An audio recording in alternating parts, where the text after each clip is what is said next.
Hello friend, welcome to future study classes. आज हम लोग पढ़ने वाले हैं चैप्टर 17 यानी कि स्टार्स एंड सोलर सिस्टम के बारे में। दी यूनिवर्स इसी में इंक्लूडेड है। आज हम लोग पढ़ने वाले हैं स्टार एंड सोलर सिस्टम के बारे में। तो इन चीज़ों में क्या क्या पढ़ेंगे, कौन से चीज़ को पढ़ेंगे, इंट्रोडक्शन में देखते हैं। सबसे पहले stars and the solar system. Star and solar system में किन चीज़ों को पढ़ेंगे? नाइट स्काई के बारे में पढ़ेंगे। अब नाइट स्काई होती क्या है? सीधी सी बात है दोस्त लोग, जब आप और जब सनसेट होती है, जब अंधेरे हो जाते हैं, तो जब रात में आप ऊपर की ओर देखते हैं, आकाश की ओर, तो आपको क्या क्या दिखती है? सजग स्टार दिखती है, मून दिखती है, और कुछ एस्ट्रोनॉट दिखती है, और कुछ प्लैनेट भी दिखते हैं। लेकिन कुछ स्टार जो होते हैं वो टिमटिमाते हैं और कुछ चमकते हैं। तो ये होते क्यों? क्योंकि हमारे आँखों का ये भ्रमण है। कुछ स्टार चमकते हैं, इसीलिए तो हम लोग उन्हें ज़्यादा खास मानते हैं। स्टार बहुत बड़ी होती है, बहुत बड़ी और बहुत दूर में होती है, जिसकी वजह से हमें वो बहुत छोटा दिखाई देता है। लेकिन जो स्टार का लाइट होती है वो वाइट होती है। कोई भी चीज़ का, कोई भी वस्तु का जो लाइट होती है वो वाइट होती है। अगर कोई भी वस्तु का अगर येलो आपको लगता है कि स्टार का जो लाइट है वो येलो है, ये नहीं है। स्टार का लाइट येलो नहीं है, ठीक। तो जो भी ऑब्जेक्ट आपको रात में आकाश में दिखी जाती है, ठीक, ये नाइट से रिलेटेड है, लास्ट में दिखती हैं। जितनी भी ऑब्जेक्ट आपको इस रात में दिखती है, कुछ चमकते हुए हुए और कुछ दूर, इसी सारे ऑब्जेक्ट को क्रिस्टल बॉडीज़ या हेवनली बॉडीज़ भी बोला जाता है, ठीक। अब बात आगे बढ़ते हैं स्टार की ओर। स्टार है क्या? Star is a massive ball. Star क्या है? मैसिव बॉल है, जो कि गैस से बने होते हैं। हाइड्रोजन और हीलियम नामक गैस से बने हुए होते हैं। ये टिमटिमाते भी हैं, और कुछ फीके होते हैं। टिमटिमाते हैं और कुछ फीके होते हैं। जब आप आकाश की ओर देखते हैं तो आपको स्टार का समूह दिखता है, स्टार दिखता है। स्टार होते हैं, कुछ चमकीले होते हैं और कुछ फीके होते हैं। तो स्टार यही है। अब बात करते थी अब आगे की ओर आते हैं। The unit of measuring distance in the universe, light year. अब लाइट ईयर है क्या? ठीक, मान लीजिए आप मून पे गए। अब आप बोलिएगा कि जो मून से सन का डिस्टेंस कितना है।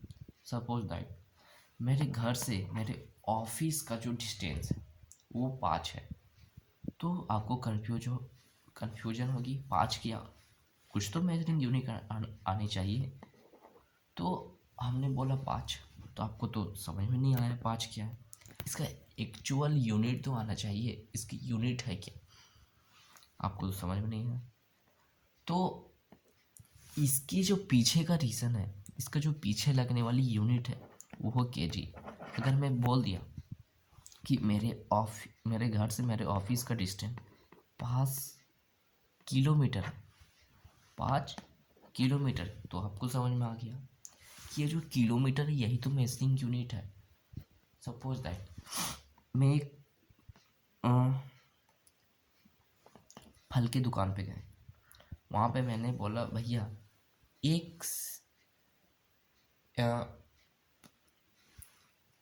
100 सेब दीजिए। तो उन्हें बोला 100 सेब तो उन्होंने तो दे देगा, लेकिन क्या वो जो देंगे वो मेजरिंग करके देंगे? चलो हटाओ, इसको तो छोड़ो, एक दूसरे एग्जांपल पे आते हैं। ये आपको नहीं समझ में आएगी, ये थोड़ी सी अलग टाइप की। मैं किराना दुकान पे गया, किराना दुकान तो आप लोग समझते होंगे, यानी कि राशन का दुकान। वहाँ पे बोले भैया मुझे 100 चावल दे दीजिए। तो वो बोलेगा कैसा आदमी है 100 चावल मांगता है, तो उसे 100 क्या बोलेंगे भैया 100 क्या, तो मैं उन्हें बोलूँगा 100 ग्राम दे दीजिए। तो उन्हें समझ में आ जाएगा कि 100 ग्राम मांग रहे हैं। तो इसका जो पीछे का यूनिट है ना, ग्राम, यही तो मेजरिंग यूनिट है।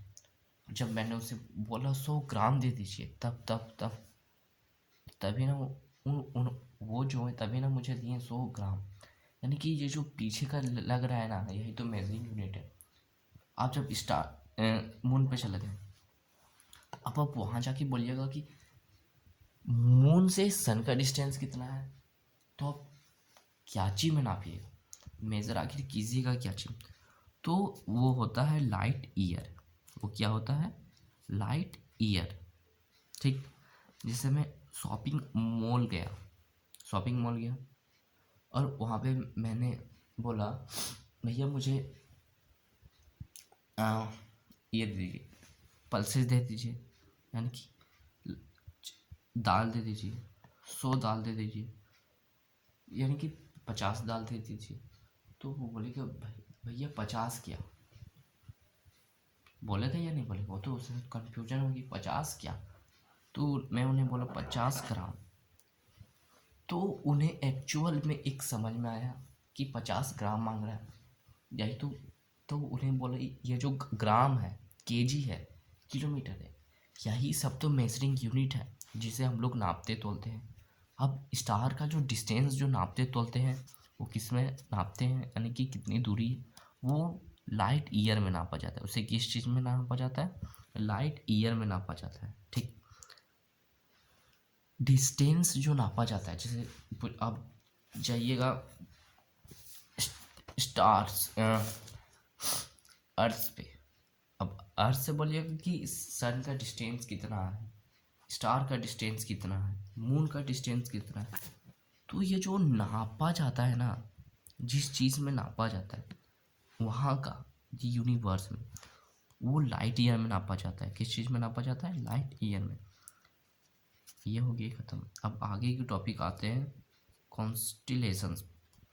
कॉन्स्टिलेशन है क्या, तारों का समूह, यानी कि कभी कभी स्टार का एक समूह आ जाते हैं और वो समूह आके एक एनिमल का पैटर्न फॉर्म करते हैं, एनिमल का पैटर्न या फिर और किसी और चीज़ का पैटर्न। ठीक, और ये जो पैटर्न फॉर्म करते हैं, जैसे कि भालू का समूह, तो ये जो समूह स्टार एक पैटर्न फॉर्म करते हैं, जैसे कि बियर का, ठीक, जैसे कि उर्सा मेजर। और ये जो पैटर्न फॉर्म करते हैं ना, उर्सा मेजर्स, ये भी एक पैटर्न फॉर्म किए हुए हैं। यूर्सा मेजर ये ग्रेट बियर का कॉन्स्टिलेशंस है। ये 7 चमकीले स्टार से बने हुए हैं, अरेंज हुए हैं शाइनिंग स्टार से, और एक पैटर्न्स बनाए हैं बियर का, यानी कि भालू का। ये स्टार का समूह जब एक पैटर्न में आ जाते हैं, जब एक पैटर्न में आके, यानी कि कुछ समूह जैसे स्टार यहाँ बन गया, स्टार बन गया, स्टारों का समूह जब बनता है ना, तो वो एक पैटर्न फॉर्म करते हैं और वही पैटर्न को कॉन्स्टिलेशन कहते हैं, यानी कि किसी चीज़ का शेप देते हैं या साइज देते हैं। शेप यानी कि पहचान, चिन्ह देते हैं, जैसे बियर का, बिच्छू का। ठीक, और इसी चीज़ को क्या बोला जाता है, उर्सा मेजर बोला जाता है। ये जो देने का जो तरीका होता है ना, उर्सा मेजर में भी वही चीज़ होती है जो यहाँ पे होती है। अब कॉन्स्टिलेशंस इसी चीज़ को बोला जाता है। A group of star that appear to arrange themselves in a small closed group forming recognised pattern is called the constellations. एक तारों का समूह से पैटर्न्स बनते हैं। ठीक, अब इसके आगे है हमारा सोलर सिस्टम। सोलर सिस्टम में क्या क्या है, सोलर सिस्टम में क्या क्या होते हैं, कितने प्लैनेट होते हैं, क्या अर्थ भी सोलर सिस्टम में है? बिल्कुल हाँ। जैसे सन है, मरकरी है, देखिए सन, mercury, Venus, Earth, Mars, Jupiter, Saturn, Uranus और नेपच्यून। ये 8 प्लैनेट हैं, 8 प्लैनेट हैं। अब इन इन चीज़ को नाम, ये सब नाम को याद रखना बहुत इम्पोर्टेंट है। क्या एक टॉपिक जो और है जो छूट गई है स्टार में, स्टार में एक टॉपिक और है जो हमें से हमसे छूट गई। सन।